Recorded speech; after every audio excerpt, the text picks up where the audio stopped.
أعوذ بالله السميع العليم من الشيطان اللعين الرجيم.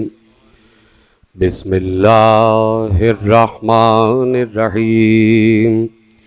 الحمد لله المعروف من غير رؤية والخالق من غير روية الذي لم يزل قائما دائما إذ لا سماء ذات أبراج ولا ليل داج ولا بحر ساج ولا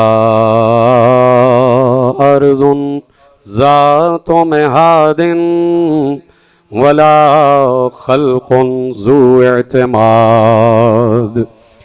والصلاة والسلام والتحية والإكرام على نبي الرحمة وخازن المغفرة وقائد الخير والبركة ومنقذ العباد من الهلكة سيدنا ومولانا أبي القاسم محمد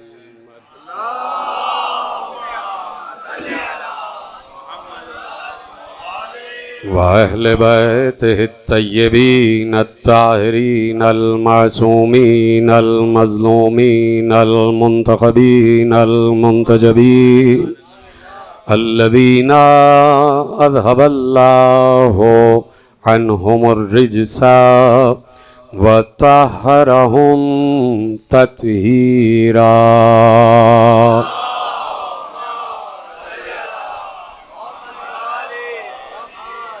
أما بعد فقد قال الله سبحانه وتعالى في محكم كتابه المجيد وفرقانه الحميد وقوله الحق. بسم الله الرحمن الرحيم. إنما أمره إذا أراد شيئا أن يقول له كن فيكون. صلوات پڑھیں محمد و آل محمد.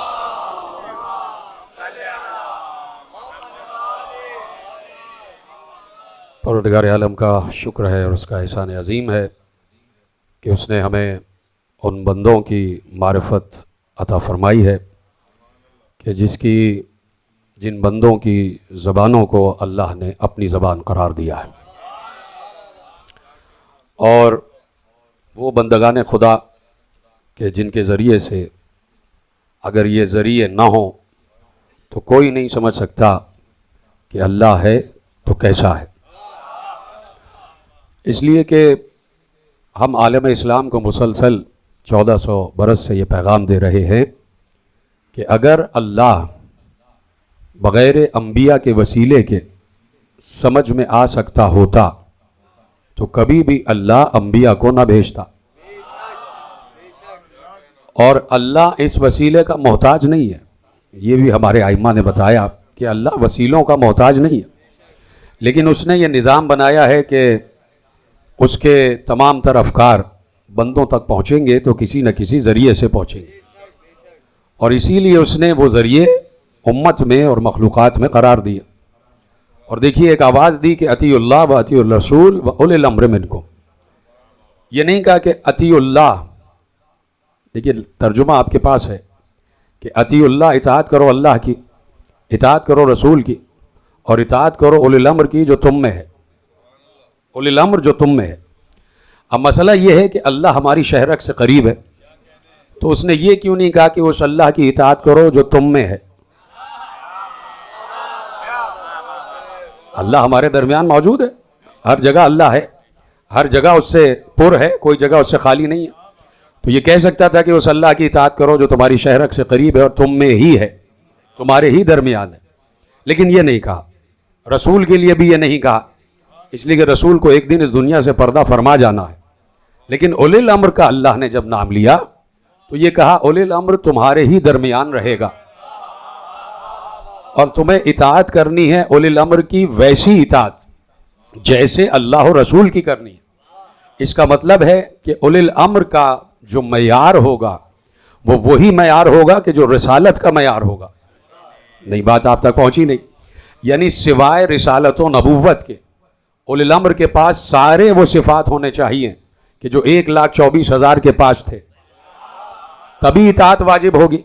اگر کوئی اولی الامر ایسا ہو، سامنے کی بات کر رہا ہوں، نوجوانوں سے مخاطب ہوں، بزرگ میرے محترم بیٹھے ہیں، کہ اگر کوئی اولی الامر یا کسی ایسے کو اولی الامر آپ مان لیں، کیا کہا کہ اولی الامر کی اطاعت کرنا ہے، تو دیکھیے کہیں پر بھی یہ نہیں کہا کہ کبھی کرنا ہے کبھی نہیں کرنا. دیکھیے یہ تو نہیں کہا کہ کبھی کرنا ہے اولی الامر کی اطاعت کبھی نہیں کرنا، یعنی اولی الامر کی اطاعت مسلسل ہے، ہر وقت اولی الامر کی اطاعت ہے، جب بھی اولی الامر ہو اس کی اطاعت ہے.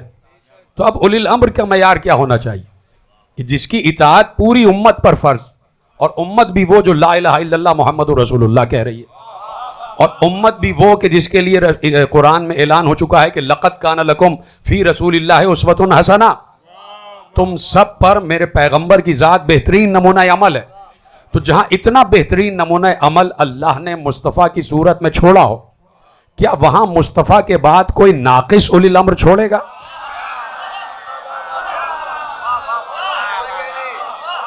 کیا مصطفیٰ کے بعد کوئی ناقص، کوئی نقص، کوئی عیب، کوئی معیوب اولی الامر چھوڑے گا؟ تو اب اولی الامر کا معیار کیا ہونا چاہیے، یہ خود انسان کو طے کرنا ہے کہ اولی الامر 100% آئیڈیل ہو، یا وہ ہو کہ جو بیٹھ کے کہے کہ کبھی کبھی میں بھی بہک جاتا ہوں، کبھی کبھی مجھ پہ بھی شیطان آ جاتا ہے. دیکھیے یہ خود فیصلہ کرنا ہے، یہ انسانوں کو خود فیصلہ کرنا ہے، امت کو خود فیصلہ کرنا ہے کہ اطاعت ہے اولی الامر کی تو اطاعت ہر مرحلے پر ہے. یعنی اگر وہ چل رہا ہے تو اس کے چلنے کی اطاعت، جیسے وہ کھا رہا ہے اس کے کھانے کی اطاعت، اس طریقے کی اطاعت، جس طرح وہ پانی پی رہا ہے ویسے پانی پینے کی اطاعت، جیسے وہ نماز پڑھ رہا ہے ویسے نماز پڑھنے کی اطاعت، جیسے وہ روزہ کھول رہا ہے تو ویسے روزہ کھولنے کی اطاعت، جیسے وہ حج بجا لا رہا ہے ویسے ہی حج کی اطاعت، جیسے وہ جہاد کر رہا ہے ویسی جہاد کی اطاعت، جیسے وہ زکوٰۃ دے رہا ہے ویسی زکوٰۃ کی اطاعت. یعنی کوئی اس کی زندگی کا ایسا لمحہ یا مرحلہ نہ ہو کہ جہاں کوئی امت کا فرد انگشت اٹھا کے یہ کہے کہ آپ اس وقت غلطی پر ہیں. پتہ نہیں تاریخ کے گوشے آپ کے پاس ہیں یا نہیں، کہ کوئی امت کا کیا عالم سے عالم فرد بھی ہو چاہے پست سے پست فرد بھی ہو، اس پر انگشت نمائی نہ کر سکے کہ آپ نے یہ کیا کیا، یہ فیصلہ تو آپ کا صحیح نہیں تھا، آپ نے اپنے لیے 2 چادریں لے لی ہمارے لیے 1. مجھے بتانا ہی پڑا، مجھے یعنی واضح کرنا ہی پڑا، میں تو سمجھ رہا کہ آپ کے ذہن میں ہے. تو اولی الامر یعنی اب دیکھیے اولی الامر لفظ آ رہا ہے امر کا، لفظ ہے امر. اللہ کہہ رہا ہے ان اللہ یأمر بالعدل والاحسان، اللہ تمہیں امر کرتا ہے عدل اور احسان کا. یعنی اللہ کے امر میں عدل بھی شامل ہے اور احسان بھی شامل ہے. جب اللہ کا امر عادل ہے اور اللہ کا امر محسن ہے تو اولی الامر کو بھی عادل اور محسن ہونا چاہیے.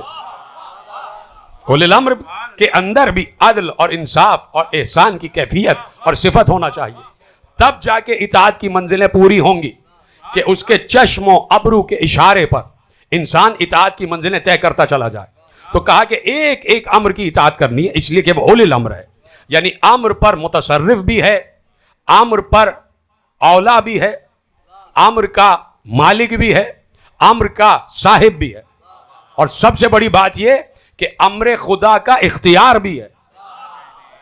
امر خدا کا اختیار بھی ہے، اس لیے کہ شب قدر میں جو اللہ کا امر اترتا ہے تو صرف یہی نہیں کہ امر اتر رہا ہے، شب قدر میں 4 چیزیں اترتی ہیں: ملائکہ، صرف ہم سمجھتے ہیں کہ امر خدا اتر رہا ہے نزول کی منزل پر، لیکن شب قدر میں 4 چیزیں نازل ہوتی ہیں: ملائکہ، روح، امر اور اذن. تنزل الملائکۃ والروح فیہا باذن ربہم من کل امر. یعنی 4 چیزیں نازل ہو رہی ہیں شب قدر میں. یعنی اللہ کے ملائکہ نازل ہو رہے ہیں، روح نازل ہو رہی ہے، اللہ کا امر نازل ہو رہا ہے، اور اللہ کا اذن نازل ہو رہا ہے. یہ اذن کیا ہے؟ اس کو تو سمجھے نا کہ اذن کیا ہے. یہ امر کے ساتھ اذن کیوں اتر رہا ہے؟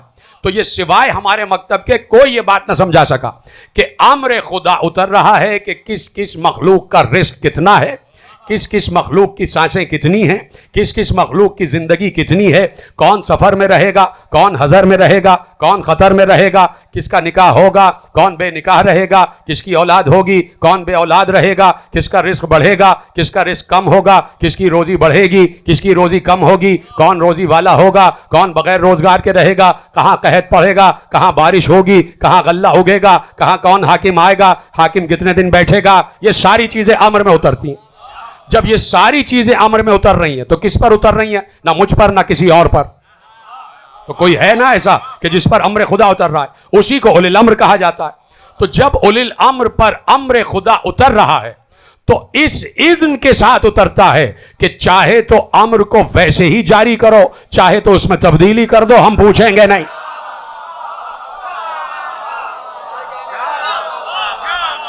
یہ اذن ہے. یہ اذن ہے کہ چاہے تو وقت کی رفتار کو بڑھا دو، چاہے تو وقت کی رفتار کو کم کر دو. اذن اس لیے اتر رہا ہے کہ اذن خدا بھی اتر رہا ہے کہ اس امر کے ساتھ اذن خدا بھی تمہارے حوالے. تو اب اولی الامر آئیڈیل ہونا چاہیے کہ اس کے چشم و ابرو کے اشارے پر انسان چلتا چلا جائے اور اطاعت کی منزلیں طے کرتا چلا جائے. کون ہے جو اطاعت خدا کی منزل پر آئے گا؟ اس لیے کہ اللہ کو تو کسی نے دیکھا ہی نہیں ہے، اس لیے اللہ نے اپنے لیے لفظ اتباع استعمال نہیں کیا کہ اللہ کا اتباع کرو. اللہ کا اتباع نہیں ہوتا، اللہ کی اطاعت ہوتی ہے. اس لیے کہ اتباع ہوتا ہے عمل کا اور اطاعت ہوتی ہے حکم کی. تو اللہ عمل تو کرتا نہیں کہ کہیں ادھر ہے اور ادھر پھر چلا گیا، یا وہ نماز پڑھ رہا ہے. اللہ دکھائی تو دیتا نہیں. جب دکھائی نہیں دیتا تو وہ قابل اتباع نہیں ہے. تو اتباع کے لیے اس نے پیغمبر کی ذات کو رکھا. قل ان کنتم تحبون اللہ فاتبعونی یحببکم اللہ. اگر تم اللہ سے محبت کرتے ہو، دعویٰ ہے تمہیں اللہ سے محبت کرنے کا، تو ہم تب مانیں گے کہ تم اللہ سے محبت کرتے ہو کہ ہمارے نبی کا اتباع کرو. تم ہمارے نبی کو فالو کرو گے، ہم سمجھ جائیں گے کہ تم اللہ سے محبت کر رہے ہو. تو اطاعت حکم خدا ہے اور اتباع ہے رسول کی. اسی طرح اتباع رسالت کے بعد اولی الامر کی ہے. یعنی اولی الامر کی اطاعت بھی ہے اور اتباع بھی ہے. تو کوئی اتنا اولی الامر کا مطیع ہو جائے، اب جملہ دینے جا رہا ہوں، بہت تیزی سے منزلیں آگے بڑھانی ہے مجھے، بہت مختصر بات ہے. کوئی اتنا اولی الامر کا مطیع ہو جائے، مثلا میں روکتا ہوں بات، پیغمبر کے دور میں امر خدا رسول پر اترتا تھا، رسالت مآب پر اترتا تھا. تو پیغمبر اپنے دور میں رسول بھی تھے، نبی بھی تھے، امام بھی تھے، ولی بھی تھے اور اولی الامر بھی تھے. پیغمبر اولی الامر تھے، یقیناً تھے، اس لیے کہ امر خدا پیغمبر پر اتر رہا ہے. تو اب چونکہ رسول بھی ہے اور اولی الامر بھی ہے تو اطاعت کے لیے آئیڈیل ہے. اطاعت کے لیے آئیڈیل ہے، اس لیے اسوہ حسنہ کہا کہ نمونہ عمل ہے. یعنی ہمارا نبی آئیڈیل ہے کہ اسی کی اطاعت کی جائے، یعنی ہر عمل کی اطاعت کی جائے. اس لیے کہ یہ ہر وقت ہمارے دربار میں رہتا ہے، روحانی طور پر ہر وقت ہمارے دربار میں رہتا ہے. تم نماز میں جاؤ سجدے میں تو تم معراج میں چلے جاؤ، تو کیا ہمارا نبی معراج میں نہیں رہتا؟ تمہاری نماز معراج ہو تو کیا ہمارے نبی کی نماز معراج نہیں ہو؟ تو یہ تو ہر وقت ہمارے دربار میں رہتا ہے، ہر وقت ہمارے پیش نگاہ رہتا ہے. تو اب تمہارے لیے ہمارے نبی کی ذات بہترین نمونہ عمل ہے. اس کے ایک ایک عمل کا اتباع کرنا، ایک ایک عمل کی اطاعت کرنا. تو اطاعت دیتی کیا ہے؟ بس یہی سے گفتگو موڑ رہی ہے. یہ اطاعت دیتی کیا ہے؟ اطاعت سے حاصل کیا ہوتا ہے؟ اطاعت کرنے کے بعد انسان کو ملے گا کیا؟ ہر انسان یہ کہتا ہے کہ بھائی ہم یہ کام کریں تو بتائیے ہمیں کیا ملے گا، ہمیں کیا فائدہ ہوگا. اللہ کہہ رہا ہے اطاعت اطاعت اطاعت. تو اطاعت سے ملے گا کیا؟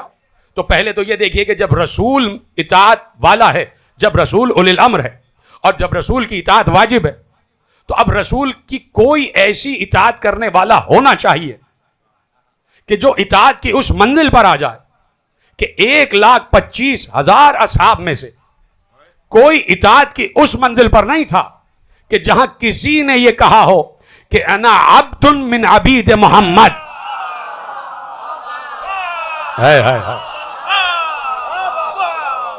اطاعت کی یہ منزل آ گئی کہ علی نے کہا کہ میں محمد کے بندوں میں سے ایک بندہ ہوں. میں اب عبد کا ترجمہ کیوں کروں بھائی؟ علی سے ملاقات ہو جائے گی تو ہم پوچھ لیں گے. آپ نے کر دیا عبد کا مطلب غلام ہے، غلام ہے، غلام ہے.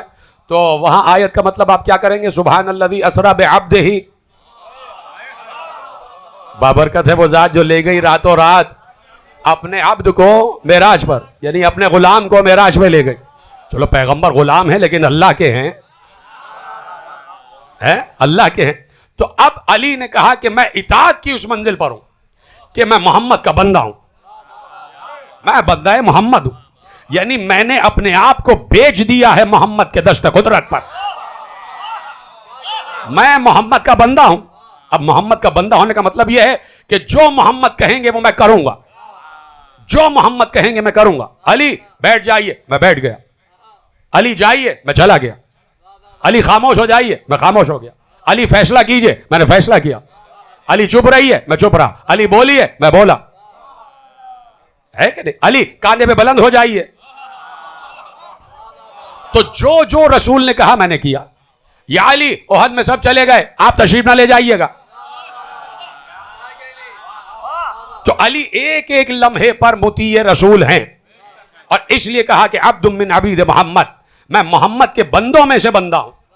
یعنی بندہ ہو تو ایسا ہو کہ اطاعت کی اس منزل پر ہو کہ محمد کے چشم و ابرو کے اشارے کو سمجھے اور جو محمد کہتے جائیں وہ کرتا چلا جائے. اور جب کرتے چلے گئے تو کہا کہ میں عبد ہوں، یعنی آدھا عبد نہیں، اپنی مرضی کا حکم نہیں، جو محمد نے کہا میں نے مانا. تو جب اطاعت مصطفیٰ کا حق ادا کیا تو کہا کہ میں عبد ہوں محمد کا. تو اب وہیں پہ فیصلہ آ گیا، وہیں پہ سوال آ گیا کہ یہ عبدیت دیتی کیا ہے، یہ اطاعت دیتی کیا ہے، اس اطاعت سے ملتا کیا ہے. بس ختم کر دیتا ہوں یہ تشویش، یہ فحش کہ بھائی اس اطاعت سے ملتا کیا ہے. کیوں کہا کہ اولی الامر کی اطاعت کرو، کیوں کہا کہ رسول کی اطاعت کرو، کیوں کہا کہ اللہ کی اطاعت کرو، اس اطاعت سے ملتا کیا ہے. تو جب رسول کی اطاعت میں علی کامل ہو گئے تو عبدیت کی منزل پر آ گئے. یعنی اطاعت میں جو کامل ہو جائے وہ کہہ سکتا ہے کہ میں عبد ہوں. جو اطاعت میں کامل ہو جائے وہی عبدیت کی منزل پر ہے. یعنی کبھی بھی اس کی رائے پر اپنی رائے کو فوقیت نہ دے، اس کے حکم پر اپنے حکم کو فوقیت نہ دے. اس کو کہتے ہیں اطاعت کی اعلیٰ منزل اور عبدیت کا اعلیٰ مقام. تو اب جب علی نے عبدیت کا اعلیٰ مقام طے کیا اور اطاعت کی تمام تر تعریفوں پہ علی پورے اتر گئے، تو اب علی کو کیا ملا؟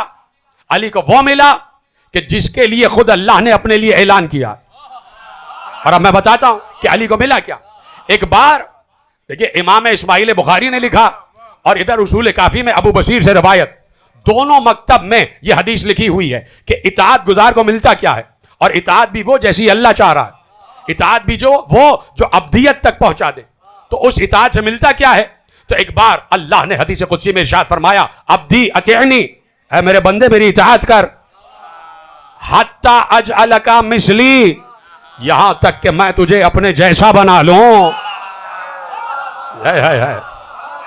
کلو صاحب، کیپٹن صاحب کہا کہ عبدی اطیعنی حتی اجعلک مثلی، اے میرے بندے میری ایسی اطاعت کر، ایسی اطاعت کر یہاں تک کہ میں تجھے اپنے جیسا بنا لوں. دیکھیے اس جیسا تو کوئی نہیں، لیسا کمثلہ شیء، اس جیسی کوئی شے نہیں ہے. لیکن جب وہ کہہ دے تو کہیں نہ کہیں وہ صفت کا اشتراک کر رہا ہے. اب اس نے کہا میں اپنا جیسا بنا لوں، تو اس کا مطلب کیا ہے؟ کہ لو مطلب لے جاؤ. میرے جیسے ہونے کا مطلب یہ ہے کہ اقول لشیء کن فیکون، تقول لشیء کن فیکون.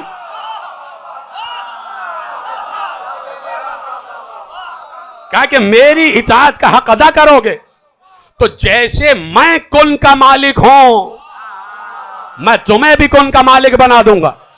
تو جب علی اطاعت خدا اور رسول کی آخری منزل پر آ گئے تو اللہ کو کہنا پڑا نا علی میں بھی مالک کن، تو بھی مالک کن. سیدھی سی بات سی.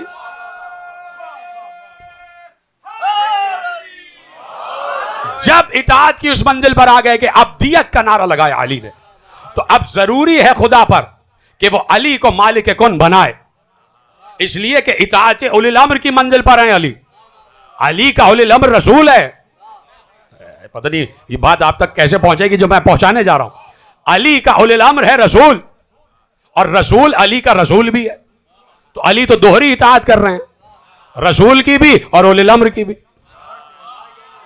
اور اللہ کی اطاعت تو ہے ہی. ٹھیک ہے، تو علی اطاعت خدا کی اس اور رسول کی اس منزل پر کہ جہاں ابدیت کی منزل آ گئی.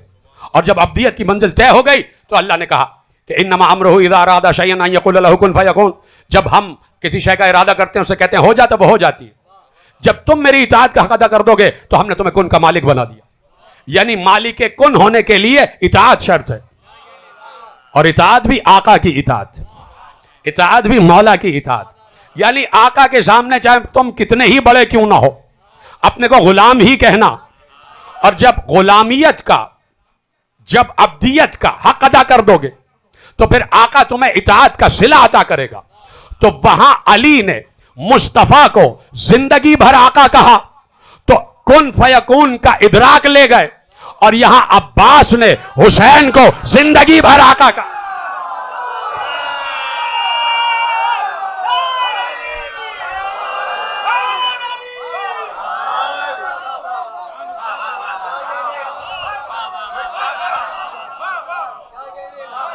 زندگی بھر عباس نے حسین کو آقا کہا اور اطاعت اولی الامر کا حق ادا کیا. چونکہ حق ادا کیا تو اگر عبد کے معنی وہاں غلام ہے تو عباس نے یہی تو کہا کہ آقا میں آپ کا غلام ہوں، آپ کا غلام ہوں، یعنی آپ کا عبد ہوں. یعنی عباس نے اپنے نفس کو بیچ دیا حسین کے ہاتھوں میں. ہائے ہائے ہائے، یعنی نفس عباس کے مالک ہیں حسین، جیسے نفس علی کا مالک ہے، بولے نا، اللہ. جیسے نفس علی کا مالک ہے اللہ. تو اب جب علی نے نفس اللہ کو دیا تو اللہ سے کیا ملا؟ ہائے ہائے ہائے، مرضات اللہ. جب علی نے اللہ کو نفس دیا تو اللہ نے علی کو اپنی مرضی دی. یعنی جب مالک اور آقا کو کوئی نفس بیچے تو آقا پر ضروری ہے کہ اپنی مرضی غلام کو دے. تو اب کیوں نہ کہہ دوں کہ مرضی حسین عباس کے پاس، نفس عباس حسین کے پاس.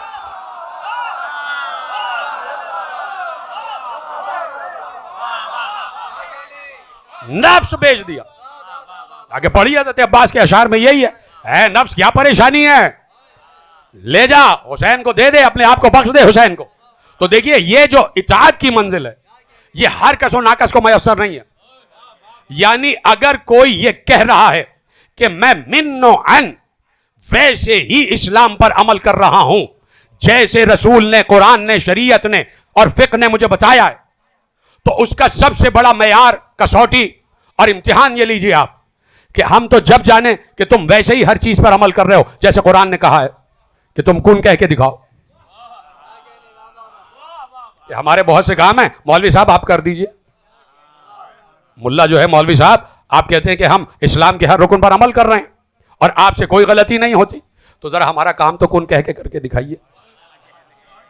تو اس کا مطلب ہے کہ جہاں پر اطاعت کلی ہے وہاں پر اختیار کن ہے. اور یہ قرآن ہے، قرآن انما امرہ اذا اراد شیئا ان یقول له کن فیکون، کہ ہر امر خدا اللہ کے پاس، ہر امر خدا کا مالک ہے اللہ، اور ہر امر خدا کا اظہار ہے قرآن میں. ہر امر خدا کا اظہار ہے قرآن میں. یعنی کائنات میں جتنی اشیاء ہیں سب کی باتیں ہیں قرآن میں، ہے کہ نہیں؟ یعنی کوئی ایسا لفظ، کوئی ایسا عنصر، کوئی ایسا شعبہ، کوئی ایسا گوشہ، کوئی ایسا علم، کوئی ایسا زاویہ، کوئی ایسا نظریہ نہیں ہے کہ جو قرآن میں نہ ہو. اس لیے کہ قرآن نے کہہ دیا کہ لا رطب ولا یابس الا فی کتاب مبین، لا اصغر من ذلک ولا اکبر الا فی کتاب مبین، تبیانا لکل شیء. یعنی اس سے بڑھ کر کیا جملہ ہوگا؟ تبیانا لکل شیء، اس میں کل شے کا بیان ہے. دیکھیے قرآن پر اگر اعتقاد ہو تو لوگ ہم سے سیکھیں کہ اعتقاد قرآن کیا ہوتا ہے. اب میں آپ کی ترجمانی کرتے ہوئے اعتقاد قرآن پر ایک جملہ کہتا ہوں. جب کہہ دیا تبیانا لکل شیء، کل شے کا علم ہے قرآن میں، کل شے کا بیان ہے قرآن میں. تو میں کیوں نہ کہہ دوں یہ فرش ازا بھی قرآن میں ہے کہ نہیں؟ کل شے کا بیان ہے قرآن میں. علم بھی قرآن میں. جب علم شے ہے تو علم بھی قرآن میں. جب جھولا شے ہے تو جھولا بھی قرآن میں ہے کہ نہیں؟ اب آپ اپنی چیزیں بھی قرآن میں لے آئیے، ابھی کوئی اعتراض نہیں. اب آپ اپنی چیزیں بھی قرآن میں لے آئیے، ہمیں کوئی اعتراض نہیں، اس لیے کہ قرآن سب کا علم رکھتا ہے، سب جانتا ہے قرآن. تو جب آپ کی چیزیں ہیں تو یہاں کی چیزیں بھی ہیں. علم بھی ہے، تعزیہ بھی ہے، تابوت بھی ہے، جھولا بھی ہے، نوحہ بھی ہے، مرثیہ بھی ہے، ماتم بھی ہے. اس لیے کہ تبیاناً لکل شے ہے، قرآن میں ہر شے کا بیان ہے. تو زمین میں جو کچھ ہے قرآن جانتا ہے، سطح زمین میں جو ہے وہ قرآن جانتا ہے. ہوا کیا ہے قرآن جانتا ہے، فضا کیا ہے قرآن جانتا ہے، خلا کیا ہے قرآن جانتا ہے. پہلا آسمان قرآن جانتا ہے، دوسرا قرآن جانتا ہے، تیسرا قرآن جانتا ہے، چوتھا آسمان قرآن جانتا ہے، پانچواں آسمان کیا ہے قرآن جانتا ہے، چھٹا آسمان کیا ہے قرآن جانتا ہے، ساتواں آسمان کیا ہے قرآن جانتا ہے، لوح کیا ہے قرآن جانتا ہے، قلم کیا ہے قرآن جانتا ہے، کرسی کیا ہے قرآن جانتا ہے، عرش کیا ہے قرآن جانتا ہے، کیا ہے قرآن جانتا ہے، توبہ کیا ہے قرآن جانتا ہے، جنتیں کیا ہے قرآن جانتا ہے، جہنم کیا ہے قرآن جانتا ہے، سدرہ کیا ہے قرآن جانتا ہے، قاب قوسین کیا ہے قرآن جانتا ہے، ملائکہ کیا ہیں قرآن جانتا ہے، فرشتے کتنے ہیں قرآن جانتا ہے، رسول کتنے ہیں قرآن جانتا ہے، انبیاء کتنے ہیں قرآن جانتا ہے، انسان کتنے ہیں قرآن جانتا ہے، مسلمان کتنے ہیں قرآن جانتا ہے، مومن کتنے ہیں قرآن جانتا ہے، منافق کتنے ہیں قرآن جانتا ہے، جنات کتنے ہیں قرآن جانتا ہے، سمندر کتنے ہیں قرآن جانتا ہے، دریا کتنے ہیں قرآن جانتا ہے، پہاڑ کتنے ہیں قرآن جانتا ہے، شجر کتنے ہیں قرآن جانتا ہے، پتے کتنے ہیں قرآن جانتا ہے، پھول کتنے ہیں قرآن جانتا ہے، پھل کتنے ہیں قرآن جانتا ہے، سب کچھ قرآن جانتا ہے. اور یہی قرآن اللہ نے کہا نزل بہ الروح الامین علی قلبک، ہم نے پورا کا پورا قرآن اے نبی آپ کے قلب پر نازل کیا. جملے پہ آپ نے غور نہیں کیا؟ جب پورا قرآن قلب رسول پر ہے تو اب کہنے دو عرش کیا ہے رسول جانتا ہے، کرسی کیا ہے رسول جانتا ہے، لوح کیا ہے رسول جانتا ہے، قلم کیا ہے رسول جانتا ہے، آسمان کیا ہے رسول جانتا ہے، زمین کیا ہے رسول جانتا ہے، فرشتے کیا ہیں رسول جانتا ہے، ملائکہ کیا ہیں رسول جانتا ہے، جنات کیا ہیں رسول جانتا ہے، انسان کیا ہیں رسول جانتا ہے، دریا کتنے ہیں رسول جانتا ہے، سمندر کتنے ہیں رسول جانتا ہے، شجر کتنے ہیں رسول جانتا ہے، حجر کتنے ہیں رسول جانتا ہے، مشرق مغرب شمال جنوب سرا سریا سب رسول جانتا ہے. ایک بار وہی رسول 13 رجب کو کعبے میں آیا، زبان علی کے دہن میں ڈالی،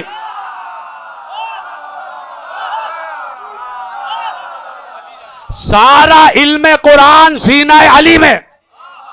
تو اب کہنے دو زمین کیا ہے علی جانتا ہے، آسمان کیا ہے علی جانتا ہے، جنات کیا ہے علی جانتا ہے، ستارے کیا ہے علی جانتا ہے، فرشتے کیا ہے علی جانتا ہے، مشرق مغرب شمال جنوب سرا سریا سب علی جانتا ہے.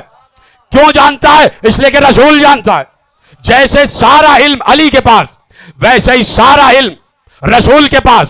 وہی رسول 3 شعبان حجرہ سیدہ میں آیا، حسین کے دہن میں اپنی زبان، سارا علم قرآن حسین میں.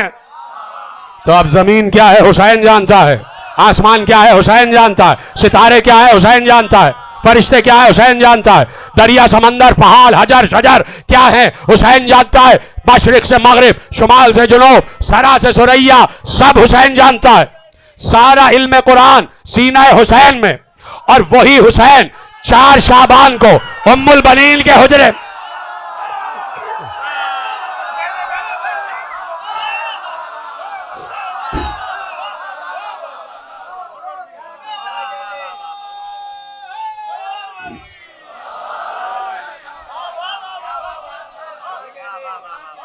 وہی حسین 4 شعبان کو ام البنین کے حجرے میں آئے اور اسی شان سے عباس کو گود میں لیا جیسے 13 رجب کو رسول نے علی کو گود میں لیا.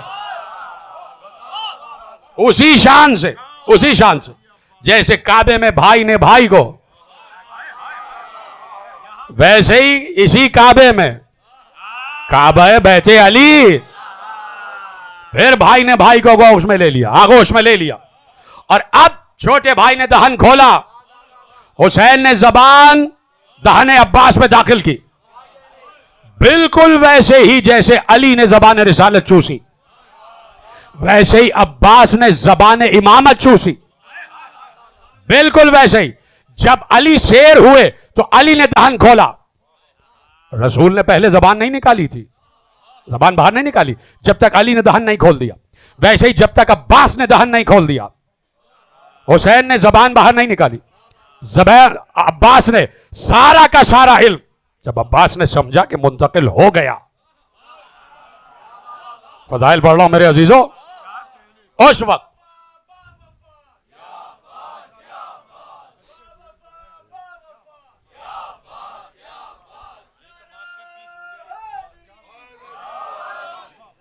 ویسے ہی زبان امامت، دیکھیے وہاں کیا ہے، زبان رسالت زبان امامت کے دہن میں 13 رجب کعبہ، زبان رسالت دہن امامت کے دہن میں ہے کہ نہیں. اب یہاں کیا ہے، 4 شعبان حسین کی زبان ہے تو زبان امامت.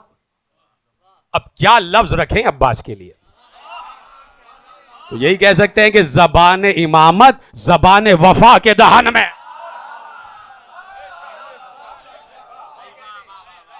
زبان امامت عباس کے دہن میں.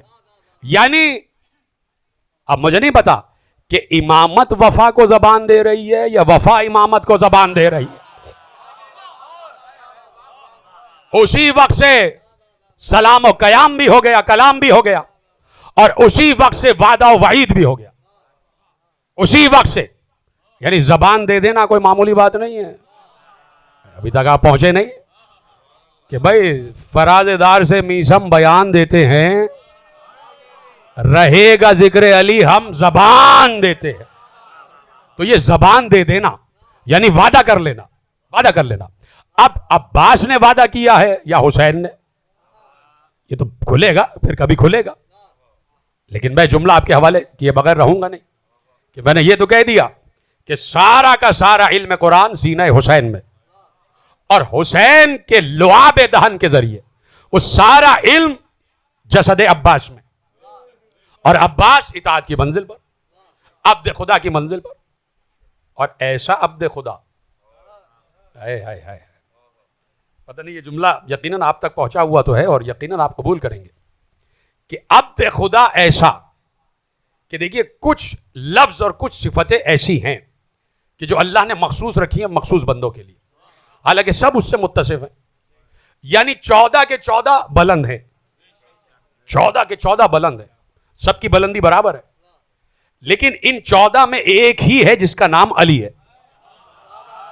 بعد میں نام علی کے بچوں کے ریپیٹ ہوئے، لیکن پہلا علی کون ہے؟ ابن ابو طالب کا یہ علی ہے. ما لیسا فوق الشیء، تو یہ نام علی کے لیے مخصوص ہو گیا. اچھا دوسرا ایک لقب ہے کہ جس سے صرف علی متصف ہے، اور وہ لقب ہے امیر المومنین. کسی امام کے لیے یہ لقب نہیں، کسی امام نے اپنے ساتھ یہ لقب استعمال نہیں کیا. امیر المومنین یہ لقب رہ گیا صرف امیر المومنین علی کے لیے، حالانکہ سب اس بات کے یعنی اہل ہیں کہ سب کو امیر المومنین کہا جائے، لیکن یہ لقب صرف اور صرف امیر المومنین تو علی کے لیے. تو کچھ لفظ کچھ صفات ہیں سب میں، لیکن کسی نہ کسی کے لیے مختص ہو گئے، کسی نہ کسی کے لیے مختص ہو گئے. اب مجھے نہیں پتا کہ آپ میں سے کتنوں کو یاد ہے، لیکن میرا حسن ظن کہتا ہے، بلکہ حسن یقین کہتا ہے کہ سب کو یاد ہے، سب کو یاد ہے. اس لیے کہ جیسے ہی لفظ آیا عبد، تو عبد تو سب ہیں، عبد تو سب ہیں. عبد صالح عباس، جس نے میرا جملہ محفوظ کیا اس کو میرا سلام. دیکھیں میں دلیل سے ثابت کرتا ہوں، سجدے سب کر رہے ہیں، 14 کے 14 سجدہ گزار ہیں، اور کسی کے سجدے کا کوئی جواب نہیں ہے. سید سجاد ایک ہی ہے. اتنی بڑی دلیل دیتی پھر بھی آپ چپ رہے. سید سجاد ایک ہے، دیکھ رہے آپ، یعنی کوئی نہ کوئی لقب کسی نہ کسی سے مخصوص ہے. تو جب لفظ عبد کی بات آ گئی تو عبد صالح عباس، اور اب کہا کہ عباس عبدیت کی اس منزل پر ہے کہ اس وقت تک تشہد کے بعد سلام کامل نہیں ہوگا جب تک السلام علینا عباد اللہ الصالحین. کہ جب تک سلام میں عباس بھی شامل نہ ہو جائے، جب تک سلام میں عباس بھی شامل نہ ہو جائے.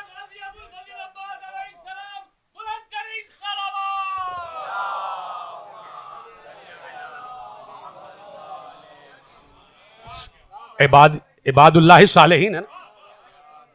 دیکھیے اللہ کے صالح بندے، اللہ کے صالح بندے، عباد اللہ صالحین ہے کہ نہیں؟ لفظ ہے نا. عبد صالح جناب خضر کو بھی کہا گیا، خضر بھی عبد صالح ہے، قرآن میں عبد صالح کہا گیا، اور صاحب علم لدنی بھی کہا گیا. یہی تو سمجھنے کی بات تھی. جناب خضر کو عبد صالح کہا، اور ساتھ ساتھ کہا چونکہ خضر عبد صالح ہے تو علم لدنی بھی خضر کے پاس ہے. علم لدنی یعنی جس نے کسی دنیا والے سے علم حاصل نہ کیا ہو، جسے اللہ نے علم دیا ہو. ہائے ہائے. علم لدنی یعنی ہمارے پاس سے علم ملا ہو. تو جو عبد صالح ہوتا ہے وہ عالم علم لدنی ہوتا ہے. میں نے آہستہ سے دیکھا، آپ نے ابھی آہستہ سے ہی سن لیا. جو عبد صالح ہو وہ علم لدنی کا حامل ہوتا ہے. تو عباس ہیں عبد صالح. السلام علینا وعلی عباد اللہ الصالحین پڑھ لیا نا آپ نے سلام، تو اس میں عباس یقیناً شامل ہے. اب اگر آپ، میں اور دنیا کے لوگ کہہ رہے ہیں کہ بھائی السلام علینا، کیا ہے سلام میں؟ ہم پر سلام ہو. تشہد کے بعد جو سلام ہے اس کا مطلب کیا ہے؟ السلام علینا. بھائی غلط کہہ رہا ہوں یا صحیح کہہ رہا ہوں؟ ہم پر سلام ہو. تشہد کے بعد سلام ہم پر، یعنی مجھ پر بھی، یعنی نماز میں اپنے اوپر بھی سلام بھیج رہا ہوں. تو میں شامل ہوں تو کیا عباس شامل نہیں ہو سکتے؟ تو عبد صالح تو ہے نا عباس. تو چلیے تشہد نہ صحیح، سلام میں تو عباس شامل ہیں. تشہد کی بحث بعد میں ہو جائے گی، تشہد میں کس کا نام آنا چاہیے نہیں آنا چاہیے، لیکن سلام میں ذکر عباس ہے. سلام میں ذکر عباس ہے، یعنی اس وقت تک نماز کامل نہیں ہے کہ جب تک ذہن میں تصور عباس نہ آ جائے. یہ کہاں سے آئی بات کہ جب تک نماز، دوران نماز ذہن میں تصور عباس نہ آ جائے اس وقت تک نماز کامل نہیں ہے. تو عباس تو غیر اللہ ہے، تو یہ غیر اللہ کا تصور نماز میں. دیکھیے علینا میں ہوں تو میں تو نماز پڑھ رہا ہوں، تو چلیے میں نے اپنے پہ سلام کر دیا. اب مجھ سے ہٹ کر، اللہ سے ہٹ کر کوئی عبد صالح ہے تو وہ ذہن میں آ جائے تو وہ تو غیر اللہ ہو گیا. اور غیر اللہ کا تصور نماز میں، اور پھر نماز کامل ہو جائے، یہ کیسے ہو سکتا ہے؟ تو یہ غیر اللہ کا تصور جو حضرت عباس کا عبد صالح کے حساب سے تصور آ گیا، اور پھر نماز کامل ہے، پھر نماز قبول ہے. تو یہ دلیل کون سی بن رہی ہے؟ آپ تو پہنچے ہوئے ہیں. دلیل اس وقت بن رہی ہے جب رسول سجدے میں ہیں، حسین پشت پر ہے.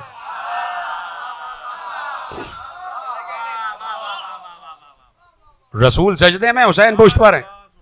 تو میں یہ پوچھنا چاہتا ہوں اس وقت ذہن رسول میں تصور حسین تھا یا نہیں؟ اگر نہیں تھا تو اللہ نے تصور ڈلوایا. ختم کر رہا ہوں بات، ایسی باتیں بہت دیر سے آپ بیٹھے، لیکن میں کہہ رہا ہوں کہ اگر ذہن رسول میں تصور حسین اس وقت نہیں تھا، اس لیے کہ جیسے علی کی نماز ہے ویسے رسول کی بھی نماز ہے. جیسے علی وقت نماز یہاں نہیں ہوتے ویسے رسول بھی وقت نماز یہاں نہیں ہوتے. تو چلیے اس وقت نہیں تھا، لیکن اللہ نے تصور دلوایا. اور کیسے دلوایا؟ اے میرے حبیب اس وقت تک سر نہ اٹھانا جب تک حسین پشت سے نہ اٹھ جائیں. ابھی تک شاید تصور حسین نہیں تھا، لیکن اللہ کے پیغام سے ذہن رسول میں تصور حسین آ گیا. اب کوئی فتویٰ لگائے رسول کی نماز پر، اب کوئی رسول کی نماز پر فتویٰ لگائے، اس لیے کہ کہیں بھی نہیں ملتا کہ رسول نے نماز کا اعادہ کیا ہو، دوبارہ قضا نماز پڑھی ہو. کہیں نہیں. رسول کی نماز جاری رہی، ختم ہوئی، اکمال کی منزل پر آ گئے. اور اس وقت حسین سن رہے تھے کہ رسول نے 70 مرتبہ کہا سبحان ربی الاعلی وبحمدہ. حسین سن رہے تھے اور حسین بھی برابر کہے جا رہے تھے.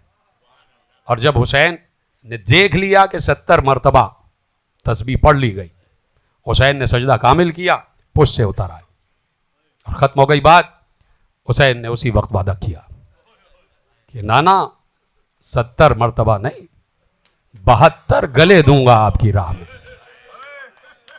آپ نے 70 مرتبہ تسبیح پڑھی ہے تو میں 72 گلے دوں گا نانا، 72 گلے آپ کی راہ میں دوں گا. آپ نے ہائے کیا، یقین مانیں ہائے کہنا ضروری ہے، ہائے سے شرمایا نہ کریں. یہی ہائے بخشش کی ضامن ہے اگر میری بات پر یقین ہے. جناب سید عالمین کا نام میرے سامنے ہے، اس نام کی قسم کھا کے بتا رہا ہوں کہ صرف ابا عبداللہ الحسین کا سہارا ہے قبر میں، صرف یہ ہائے حسین کا سہارا ہے قبر میں. اگر اس کے علاوہ آپ کو یقین ہے کسی اور پر تو آپ چھپ رہیے گا. اگر آپ سمجھتے ہیں کہ کوئی اور چیز آپ کو بخشوا لے گی تو چھپ رہیے گا. لیکن آج تو ویسے بھی چپ ہونا بنتا نہیں ہے، اس لیے کہ آج حسین کی 4 برس کی بچی کا ذکر کرنا ہے.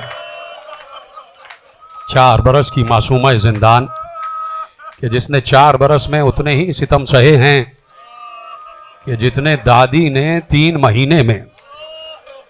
جو زہرا پر مصائب ٹوٹے ہیں وہی چھوٹی زہرا پر مصائب ٹوٹے ہیں، جو بنت رسول پر مصائب ٹوٹے ہیں. ہائے کہنے میں کوئی حرج نہیں میرے عزیزوں. میں بار بار یہ کہتا ہوں آنسو نہیں آتے آنسو.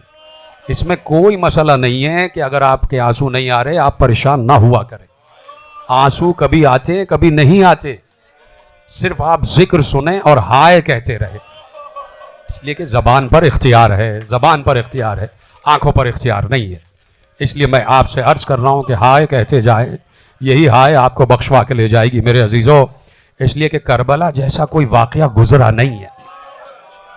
دیکھیے جب تک کربلا کے مصائب کا انکار ہوتا رہے گا کہ کربلا میں یہ نہیں ہوا، سب جھوٹ بولتے ہو، ایسا نہیں ہوا، تب تک آپ یہ غزہ دیکھتے رہیں گے، تب تک یہ غزہ کو دیکھتے رہو گے. جب تک کربلا کا انکار کرو گے تمہارے ساتھ یہی ہوگا جو ہو رہا ہے، تاکہ تمہیں یقین آئے کہ انسان ایسا بھی ہوتا ہے کہ جو کسی کے سامنے کسی بچی کو تماچے مارتا ہے.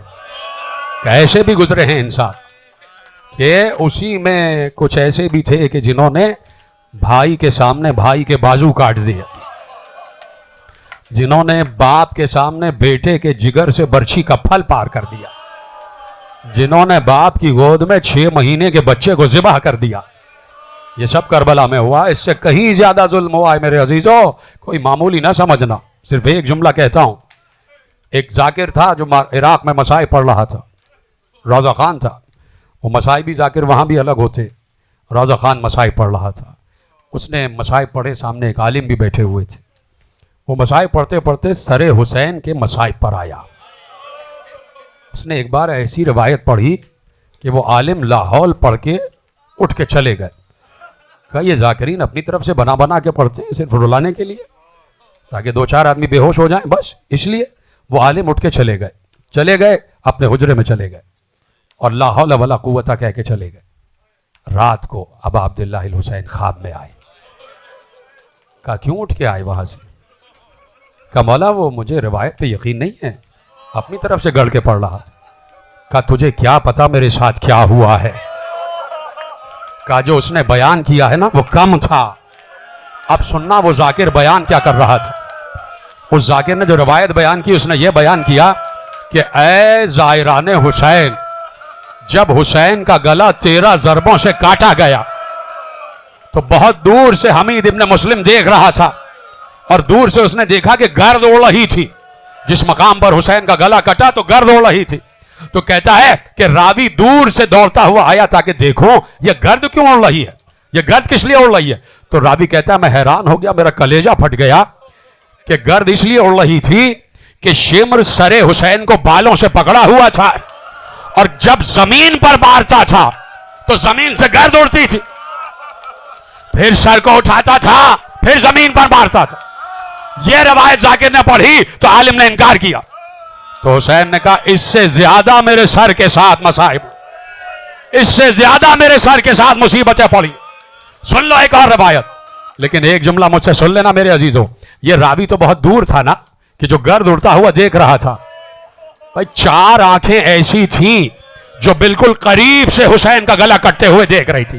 2 آنکھیں زینب کی آنکھیں اور 2 آنکھیں سکینہ کی آنکھیں. اجرکم علی اللہ. یہی حق ہے گریہ کرنے کا. سکینہ نے بھی اپنے بابا کو دیکھا, زینب نے بھی اپنے بھائی کو دیکھا, لیکن اس سے آگے کی روایت جو حسین نے خود بیان کی اور مقاتل میں لکھا ہوا ہے, سنیں گے آپ کہ سر حسین کے ساتھ ہوا کیا ہے. کہا, لکھنے والے نے لکھا کہ ایک مقام ایسا آیا کہ جب سر حسین کو اتارا گیا, نیزے سے اتارا گیا اور کسی چیز میں رکھ دیا گیا. ہائے کہو گے تو میں وہ بتاؤں گا کہ وہ چیز کیا ہے. اس سے بڑھ کر ہائے کہنے کا مقام اور کوئی ہو نہیں سکتا.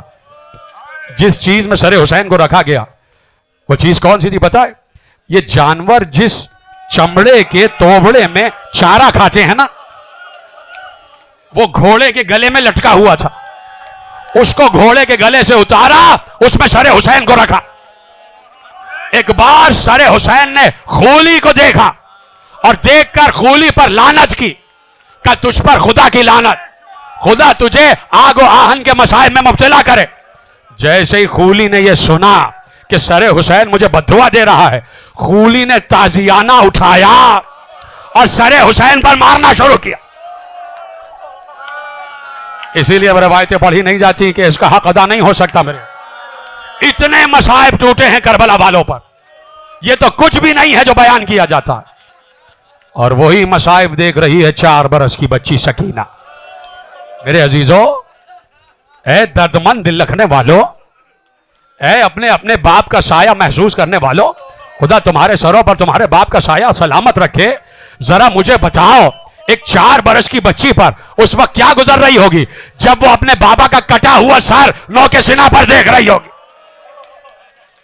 مسلسل سکینہ نو کے سینہ پر اپنے بابا کا سر دیکھ رہی ہے, اور اس عالم میں کہ پھوپھی کی گود میں سکینہ بیٹھی ہوئی ہے سکینہ پھوپھی کی گود میں. اور عالم یہ ہے کہ سکینہ کے ہاتھ بھی رسن سے بندھے ہوئے ہیں. ہائے کہنا ضروری ہے میرے عزیزوں, 4 برس کی بچی کا ذکر ہے, سکینہ کے ہاتھ بھی رسن سے بندھے ہوئے ہیں. میں اس لیے یہ ہاتھ میں نے دکھائے نا تو آپ سمجھے کہ یہ کلائیاں, میرا سن آپ جانتے ہیں اور آپ کا سن میں جانتا ہوں. میرے جیسے سن والے کے ہاتھ میں رسیاں بن جائیں ذہن میں آ جاتا ہے 4 برس کی بچی کی کلائیاں کتنی چھوٹی ہوتی ہیں. 4 برس کی بچی کے 10 ہاتھ کتنے چھوٹے ہوتے. ان ہاتھوں میں رسیاں بندھی ہوئی, اور رسیاں بھی بڑی کس کے باندھی گئی ہیں. ہائے کہتے رہے, آپ کو قسم ہے چادر زہرا کی. دیکھیے سکینہ پر ظلم شروع اس وقت سے نہیں ہوا ہے. سکینہ پہ ظلم شروع ہوا ہے اس وقت جب حسین کا سر کٹ کے نو کے سینہ پر آ گیا. تو وہ تو ظلم کی ابتدا تھی, ظلم بڑھتا ہی گیا ہے. ظلم سکینہ پر بڑھا ہے. کبھی مقتل پڑھیے گا آپ تو آپ کو اندازہ ہوگا کہ سکینہ پر ظلم بڑھتا ہی گیا ہے. یعنی ہم سمجھ رہے ہیں کہ سکینہ کے باپ کا سایہ سر سے اٹھا تو دامن میں آگ لگ گئی. تو یہی سب سے بڑا ظلم ہے. یہ سب سے بڑا ظلم, یہ ظلم ہے, لیکن اس سے بھی بڑا ظلم ہوا ہے. وہ ظلم کیا ہے؟ سکینہ کے رخسار پر تماچے لگے. یہ بھی بڑا ظلم ہے, لیکن ظلم اس سے بھی بڑھ کر ہوا ہے. وہ ظلم کیا ہے؟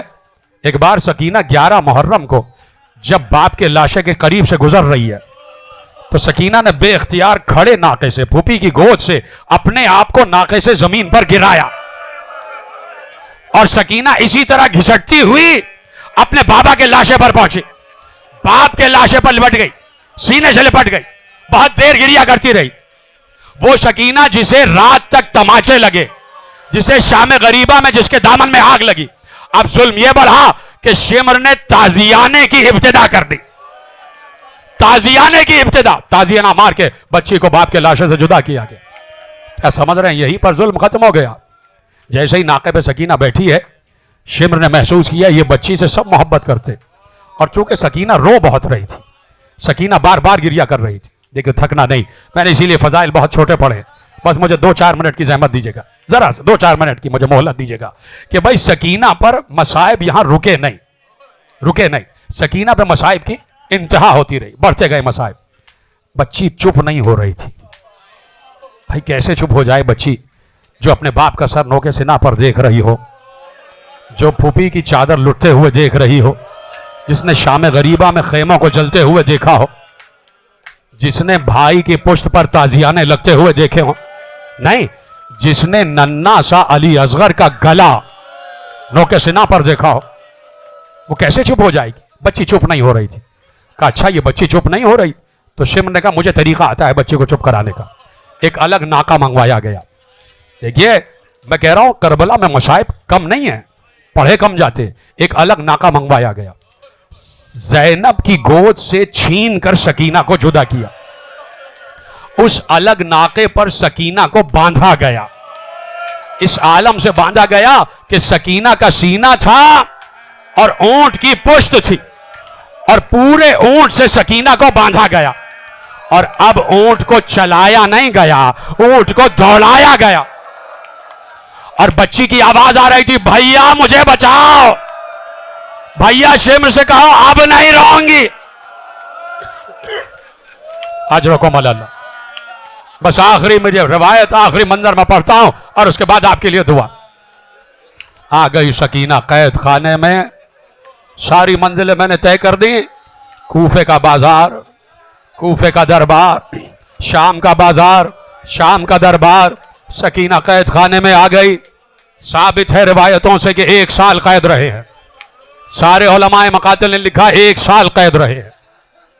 1 سال سکینہ نے کیا کیا ستم دیکھے ہیں.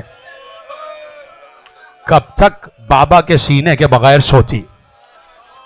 دیکھو بچی نے اس جملہ کہا تھا نا کہ بابا مجھے آپ کے سینے کے بغیر نیند نہیں آتی. تو یہ بچی نے ازراہ تذکرہ نہیں کہا تھا. یہ بچی صادقوں کے خاندان کی بچی ہے, یہ بچی سچوں کے خاندان کی بچی ہے. تو اگر سکینہ نے کہا تھا تو اب اس بات پر اور رو لینا کہ جب سکینہ نے کہا ہے کہ مجھے بابا کے سینے کے بغیر نیند نہیں آتی تو حسین کو بچھڑے ہوئے 1 سال ہو گیا ہے. نہ معلوم سکینہ سوئی بھی ہے یا نہیں سوئی. ہاں روایت نے لکھا کہ ایک بار سکینہ کو نیند آ گئی. ختم ہو گئی بات. میں نے کہا آنسوؤں کا انتظار نہیں, بس ہائے کہتے رہیں. نہ معلوم کیسے بچی کو نیند آ گئی. پھوپھی کی گود میں بچی, نہ معلوم غشی میں تھی یا کیا ہوا کہ ایک بار بچی چونک کر اٹھی. اٹھنے کے بعد کھڑی ہوئی. کھڑی ہونے کے بعد کبھی قید خانے میں اس دروازے پر, کبھی اس دیوار پر, کبھی اس دروازے پر. اب پیچھے پیچھے زینب. سکینہ کیا ہوا, کہاں جا رہی ہو بیٹی. ایک بار سکینہ نے روتے ہوئے کہا پھوپھی اماں ابھی بابا یہاں آئے تھے. آپ تھک گئے شاید, معذرت چاہتا ہوں اگر میں نے سخت مسائل پڑھ دی ہیں. صرف آپ کو چادر زہرا کا واسطہ ہائے کہہ دینا. کہا پھوپھی اماں ابھی بابا یہاں آئے تھے اور مجھے اپنے سینے پہ سلائے ہوئے تھے. ایک بار سکینہ چیخ کے روئی تو ساری بیبیوں نے رونا شروع کیا. یہ آواز حاکم کے کان تک گئی. حاکم نے پوچھا کیا ہوا.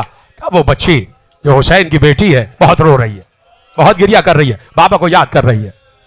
کہا کہ اچھا حسین کا سر قید خانے میں لے جاؤ, شاید بچی کو قرار آ جائے.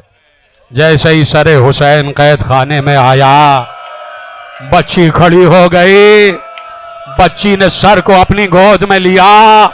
بچی 2 زانوں بیٹھی, باپ کے سر کو زانوں پہ رکھا, رخسار سے رخسار ملا کر کہا بابا تماچے مارے گئے, بابا دامن میں آگ لگی, بابا سر سے ردا چھن گئی.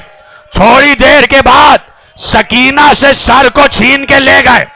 بچی پیچھے پیچھے بھاگی, میرے بابا کے سر کو دے دو, میرے بابا کے سر کو دے دو. زین العابدین نے کہا پھوپھی اماں سکینہ کو سنبھالے. زینب آگے بڑھی, سکینہ کو گود میں لیا, لٹایا, تھپک تھپک کے سلانے لگی. ایک بار سکینہ کی آواز آنا بند ہو گئی. زینب نے نبض دیکھی, آواز دی انا للہ و انا الیہ راجعون. سید سجاد حسین سکینہ کو لے گئے. زندہ ویران